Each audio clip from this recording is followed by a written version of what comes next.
Chapter 22 of the Ruin of Doriath. So only the tale of Turin to Rumbar, but Morgoth did not sleep nor rest from evil, and his dealings with the house of Haldor were not yet ended.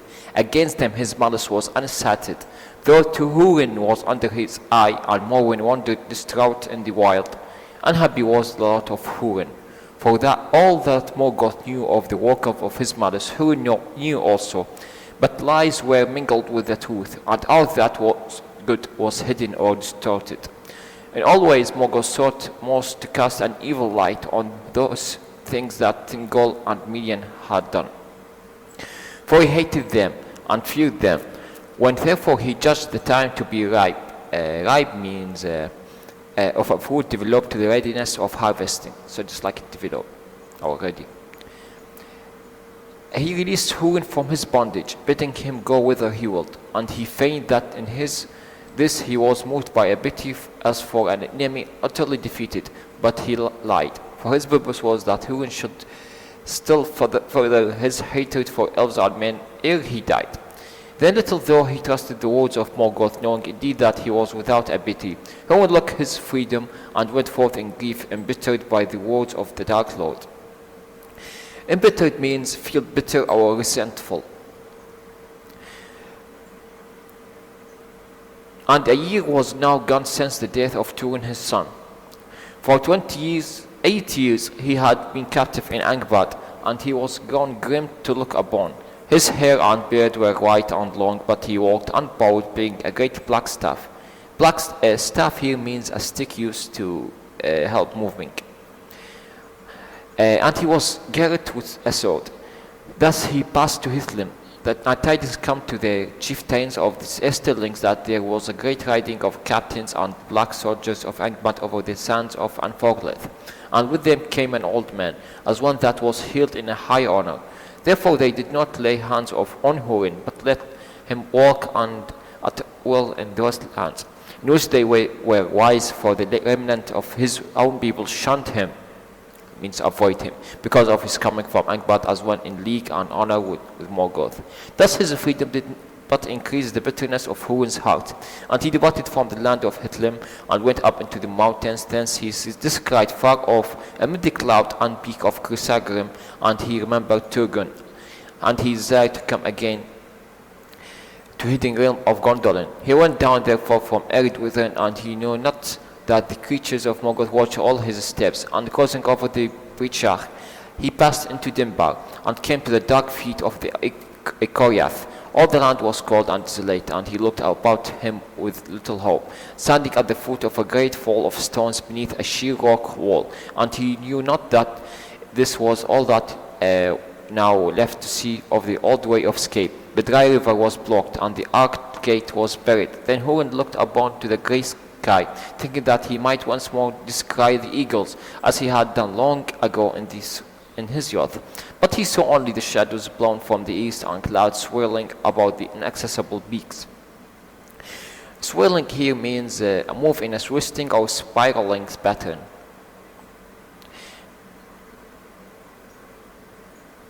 But and he heard only the wind hissing over the stones. Hissing here means make a sharp, sibilant sound as of a letter S.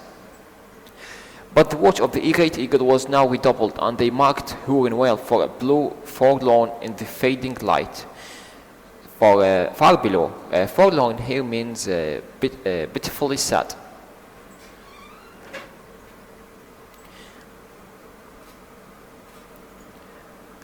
And straightway Thorondor himself, since the tidings seemed great, brought word to Turgon. But Turgon said, "Does Morgoth sleep? You were mistaken." "Not so," said Thorondor. "If the eagles of man were not wont to hear his means error this, or mistake this, then long ago, Lord, your hiding would have been in vain." "Then your word bode ill," said Turgon, "for they can bear out one meaning. Even Hurin Thralion has surrendered to the will of Morgoth. My heart is shut." But when Thorondor was gone, Turgon sat long in thought, and he was troubled, remembering the deeds of Hurin of Dulumin. And he opened his heart and sent to the eagles to seek for Hurin, and to bring him, if they might, to Gondolin. But it was too late, and they never saw him again in light nor in shadow. For Húrin stood in despair before the silent cliffs of the Doriath, and the westering sun, piercing the clouds, stained his white hair with red. Then he cried aloud in the wilderness, heedless of any ears, and he cursed the pitiless land. And standing at last upon a high rock, he looked towards Gondolin and called in a great voice, Torgon, Torgon, remember the fen of Serech? O Torgon, will you not hear in your hidden halls? But there was no sound save the wind in the dried grasses. Even so they hissed in Serech at the sunset. He said, and as he spoke, the sun went behind the mountains of shadow, and a darkness fell about him, and the wind ceased, and there was silence in the west.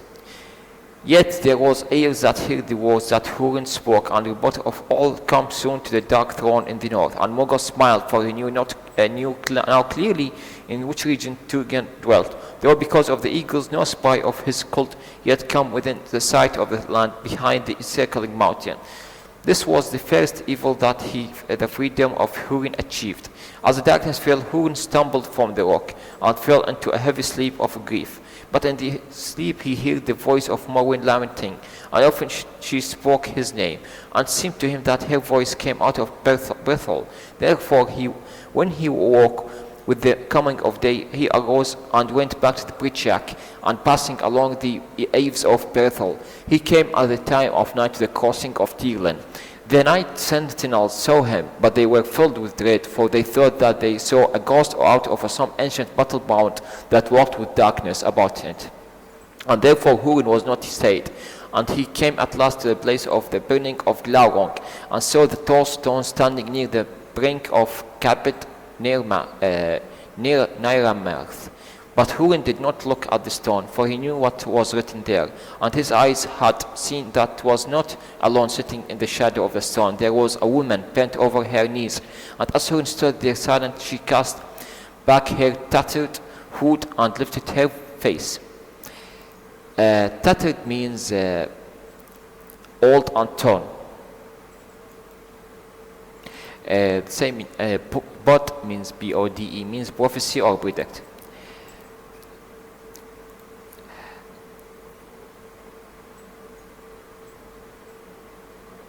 Lifted her face, grey she was and old. But suddenly her eyes looked into his, and he knew her. For though they were wild and full of fear, that light still gleamed in them that long ago had earned for her the name Alduin, proudest and most beautiful of mortal women in the days of old. You come at last, she said. I have waited too long. It was a dark world. I have come as I could, he answered. But you were too late, said Morwen. They are lost. I know it, he said, but you are not. But Morwen said, almost I am spent. I shall go with the sun. Now little time is left. If you know, tell me, how did she find him? But Húrin did not answer, and they sat beside the stone and did not speak. And when the sun went down, Morwen sighed and clasped his hand, and was still sighed. He means just like a way of deeper breathing, as a first sign of sadness or grief.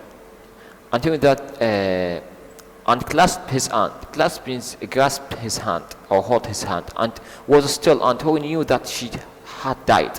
He looked down at her in the twilight, and it seemed to him that the lines of grief and cruel hardship were smoothed away. She was not conquered, he said, and he closed her eyes and sat unmoving beside her as the night drew down.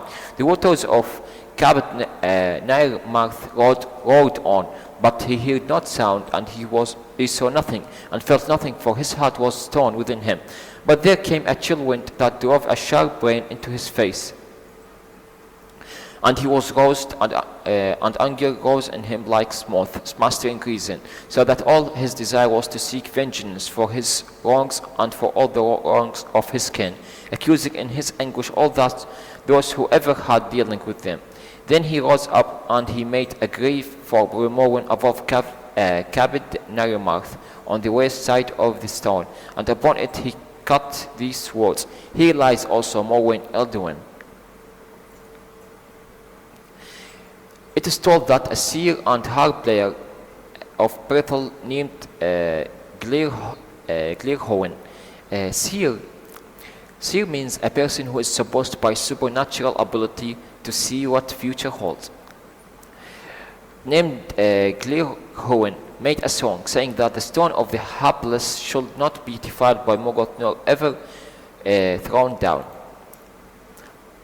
Hapless means unfortunate or bad luck, or helpless. Nor though the sea should drown all the land, as for after indeed befell, and still tall Morwen stands alone in the water beyond the new coasts that were made in the days of the wraith of the Valar. But Hurin does not lie there, for his doom drove him on, and the shadow still followed him. Now Hurin crossed over Teiglin and passed southwards down the ancient road that led to Nargothrond, and he saw far off to the eastward the lonely height of Amon-Roth, and he knew that he had befallen there. At length he came to the banks of Narok and ventured the passage of the wild river upon the fallen stones of the bridge. A map-long of Doriath had ventured it before him, and he stood before the broken doors of Filigant, leaning upon his staff. Here it must be told that after the departure of Glaurung, Mim, the pretty dwarf, had found his way to the Nargothrond, and crept within the ruined halls. Pity here means a trifle or a little of importance. And sat there fingering the gold and the gems, letting them run ever through his hands, for none came nigh to despoil him from the dread of the spirit of Glaurung and his very memory. But now one had come and stood upon the threshold, and Mim came forth and demanded to know his bearers. But Hurin said, "Who are you that wilt hinder me from entering the house of Finrod Filigand?" Then the dwarf answered, "I am Mem, and before the proud ones came from over the sea, dwarfs delved the halls of Nolor Guzden. I have but returned take what is mine, for I am the last of my people." "Then you shall enjoy your inheritance no longer," said Hurin, "for I am Hurin, son of Galdor, returned out of Angband, and my son was Turin Turambar, whom you have not forgotten. And it was that slew Glaurung the dragon who wasted these hills, where now you sit, and not unknown it's to me by whom the dragon helm of Doloman was betrayed." Then Mim, in a great fear, besought Hurin to take what he would, but to spare his life. But Hurin gave no heed to his prayer, and slew him there before the doors of Nargothrond. Then he entered and stayed in a while in that dreadful place where the treasures of the Valinor lay strewn. Strewn means spread upon the floors in darkness and decay. But it's told that when Hurin came forth from the wreck of Nargothrond and stood again beneath the sky, he bore with him out of all that great hoard, but only one thing only. Hoard means store of a valuable object. Now Hurin journeyed eastward, and he came to the mills of twilight above the walls of Sirion. There he was taken by the elves that guarded the western marches of Doriath, and brought before the king Thingol in the Thousand Cave. Then Thingol was filled with wonder and grief when he looked on him, and he knew that grim and aged man for Hurin Thalion, the captive of Morgoth. But he greeted him fairly and showed him honor. Hurin made no answer to the king, but he drew forth from beneath his cloak that one thing which he had taken with him out of Nargothrond, and that was not lesser treasure than that of Nauglamer, the necklace of the dwarves, that was made for Finrod Filigand long years before by the craftsmen of Nargothrond and Biligost, most famed of all their works in the elder days, and prized by Finrod while he lived above all the treasures of Nargothrond. And Hurin cast it at the feet of Thingol with wild and bitter words. "Receive thou thy fee," he cried, "for thy fair keeping of my children and my wife, for this is the Nauglamer, whose name is known to many among elves and men, and I bring it to thee out of the darkness of Nargothrond, where Finrod thy king's man left it behind him when he set forth with Beren, son of Braher, to fulfill his errand of Thingol of Doriath."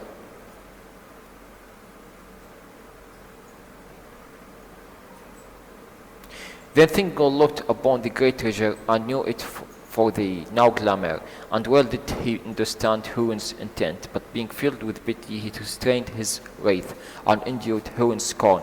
And at the last Miriam spoke and said, "Hurin Thalion, Morgoth hath bewitched thee, for he that see through Morgoth's eyes, willing or unwilling, seeth all things crooked.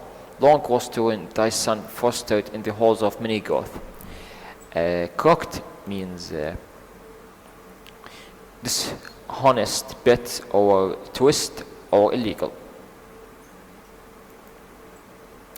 Long was Turin, thy son, fostered in the halls of Minigoth, and shown love and honor as the son of the king. And it was not by the king's will nor by mine that he came never back to Doriath. And afterwards thy wife and thy daughter was harbored here with honor and goodwill. And we sought by all means that we might dissuade Morwen from the road to Nargothrond. With the voice of Morgoth thou dost now upbraid thy friends. Upbraid means blame. And hearing the words of Melian, Hurin stood moveless, and he gazed along in the eyes of the queen, and there in Minigoth defended still by the girdle of Melian from the darkness of enemy. He heard the truth of all that was done, and tasted at last the fullness of woe that was measured for him by Morgoth Baugler. And he spoke no more of what was past, but stopping, lifted up the Nauglamir from where it lay before Thingol's chair, and he gave it to him, saying, Receive now, Lord, the necklace of the dwarves as a gift from one who has nothing, and as a memorial of Hurin of Dolumen, for my fate is fulfilled, and the purpose of Morgoth achieved, but I am his thrall no longer. Then he turned away and passed out from the thousand cave, and all that saw him fell back before his face, and none sought to withstand his going, nor did any know whither he went, but said that Hurin would not live thereafter, being bereft of all purpose and desire, and cast himself at last into the western sea, and so ended the mightiest of the warriors of mortal men. Bereft means deprived and lacking.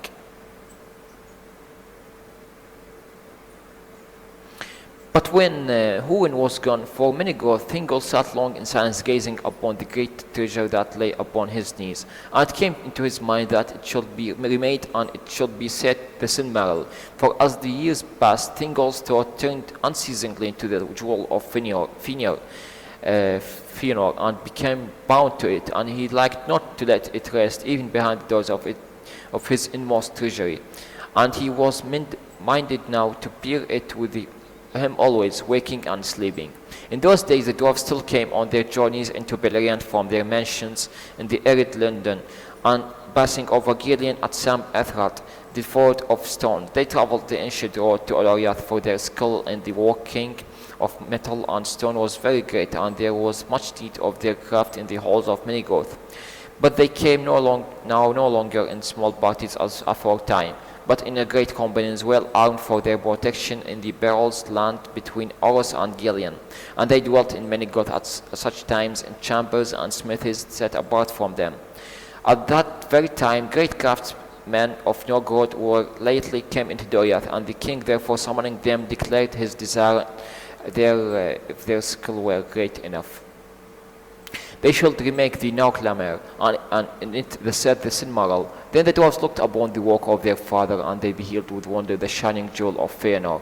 And they were filled with a great lust to possess them, and carry them off to their far homes in the mountains. But they dissembled their mind, and consented to the task. Dissembled means conceal one's true nature, feeling, and or being hypocrite. Long was their labor, and Thingol went down alone to their deep smithies, and sat ever long among them as they walked. In that time his desire was achieved, and the greatest of the works of the elves and dwarves were brought together, and made one, and its beauty was very great, for now the countless jewels of Nauglamir did reflect and cast abroad in marvelous hues the light of the Silmarils amidmost. Then Thingol, being alone among them, made to take it up and clasp it about his neck. But the dwarves in the moment withheld it from him, and demanded that he yield it up to them, saying, By what right does the elven king lay claim to the Nauglamir that was made by our fathers for Fëanor Filigond, who is dead? It has come to him but by the hand of Hurin, the man of Dolumen, who took it as a thief out of the darkness of Nargothrond. But Thingol perceived their hearts, and so were that desiring the Silmaril they sought but a pretext and fair cloak. Pretext is mere as a pretense to justify their act, and fair cloak fake look means well covering their nature for their true intent. And in his wrath and pride he gave no heed to his peril, but spoke to them in scorn, saying, How do you of uncouth race dare to demand out of me? Uncouth means of a person lacking good manner, refinement and grace. Out means nothing of me. Ilo Thingol, Lord of Beleriand, whose life began by the waters of Quenya, years counted ere the fathers of the stunted people awoke. And standing tall and stunted here means either prevent from growing or developing verbally or related to dwarf or people with the skills and cunning. That's the meaning of could be of stunned. And standing tall and proud among them, he bade them with shameful words to be gone unrequited out of Doriath. Then the last of the wars was kindled to rage by the words of the kings, and they rose up about him, and laid hands on him, and slew him as he stood. So died in the deep place of Menegroth Ilwe, Singolo, the king of Doriath, who alone of the children of Luvatar was joined with one of the Ainur, and who alone of the forsaken elves had seen the light of the trees of Valinor, with his last sight gazed upon the Silmarils. Then the dwarfs, taking the Noglamer, passed out of Menegroth and fled eastwards through regions, but tidings went swiftly through the forest, and few of the company came over arrows, for they were pursued to the death as they sought the eastwards road. And the Noglamer was retaken and brought back in bitter grief to Melian the queen. Yet two there were of the slayers of Thingol who escaped from the pursuits on the eastern marches, and returned at last to their city far off in the Blue Mountains. And there in Norgor they told somewhat of all that had befallen, saying that the dwarves were slain in Doriath by command of the Elven king, who thus would cheat them of their reward.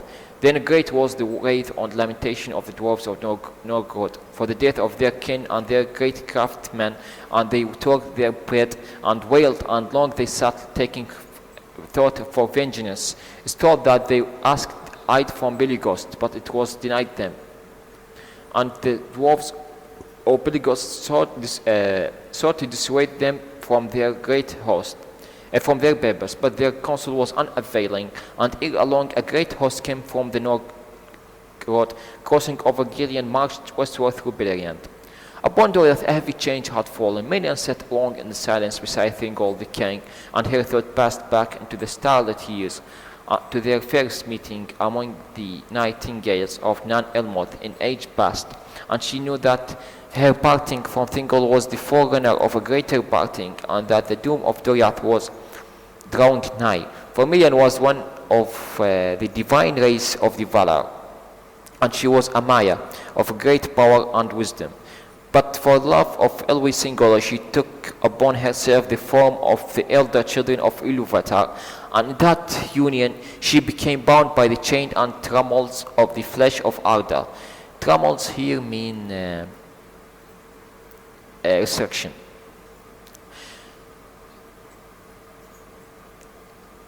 And that form she gained a power over the substance of Arda, and by the girdle of Melian was Doriath defended through long ages from the evils without. But now Thingol lay dead, and his spirit had passed to the halls of Mandos, and with his death a change came also upon Melian.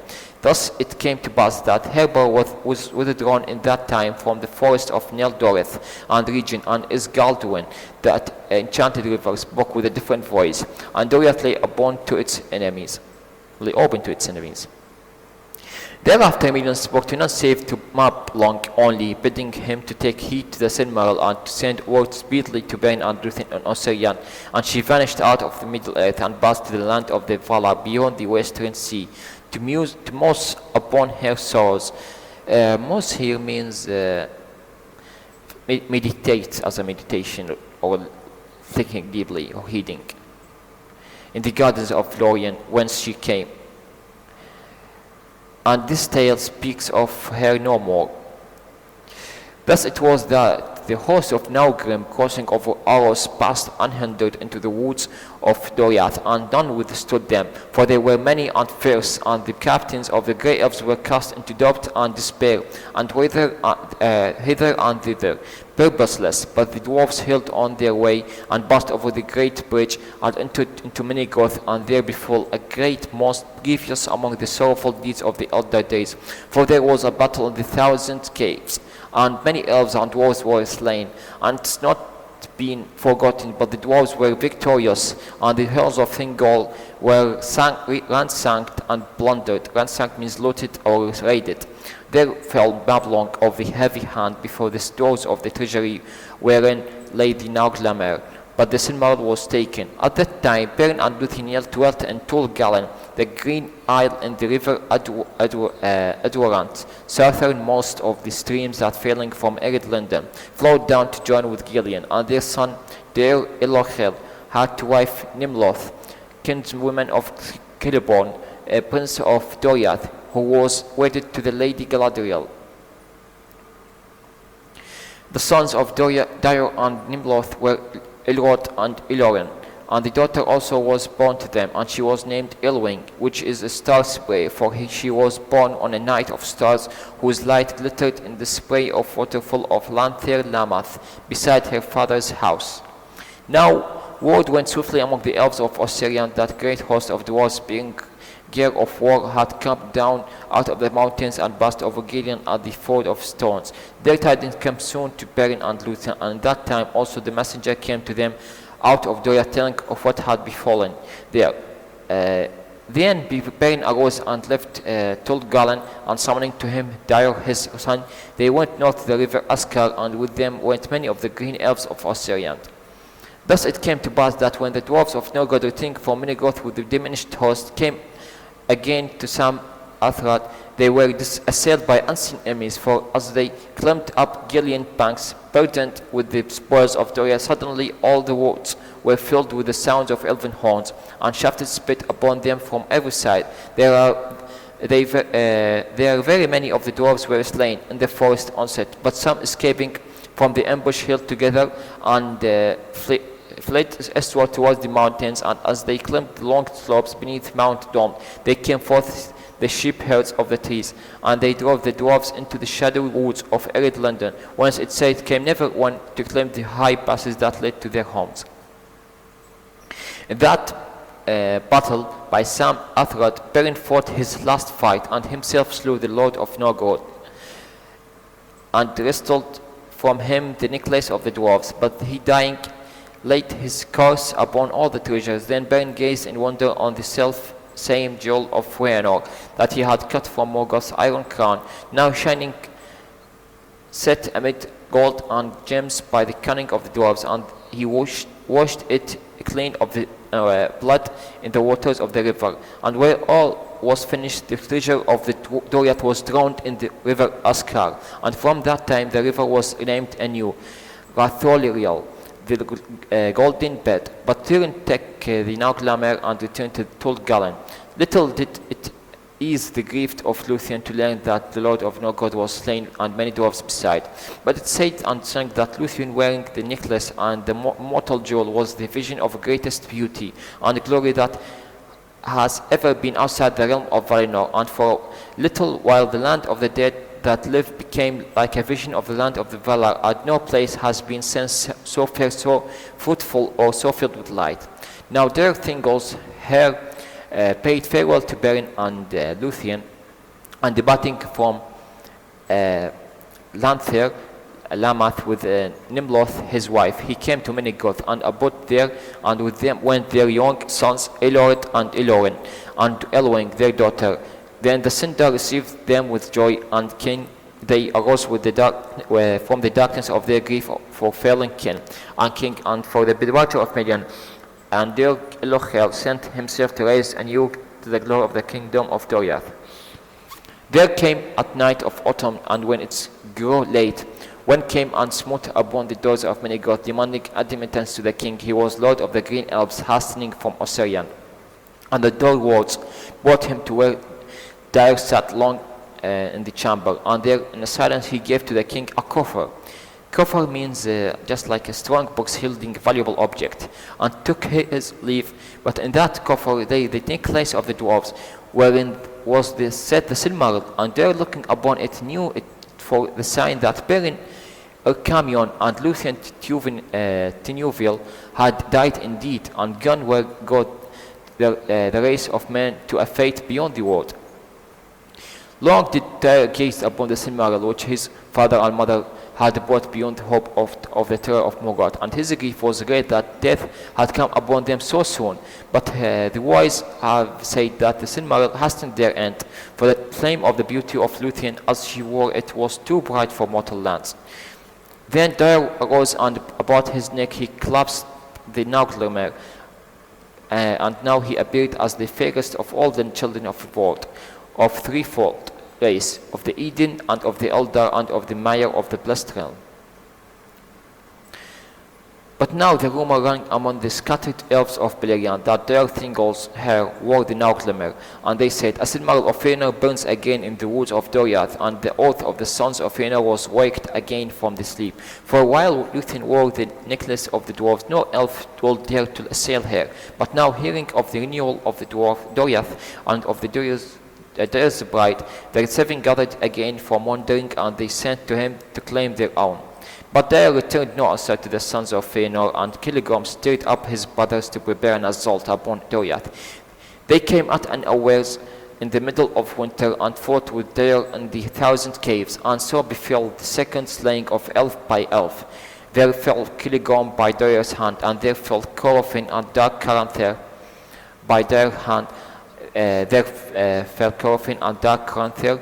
But Tyr was slain also, and Nimloth his wife, and the cruel servants of Killigorm seized his young sons and left them to stray in the forest. Of this Medeiros indeed repented, and sought for them long in the woods of Doriath, but his search was unavailing, and the fate of Elrond and Ilurin no telltales. Thus Doriath was destroyed, and never arose again. But the sons of Fëanor gained not what they sought, for a remnant of the people fled before them, and with them was Elwing Tyr's daughters, and Dyr's daughter, and they escaped, and being with them the Silmaril, they came in time to the mouth of the river Sirion by the sea. And here ends this chapter.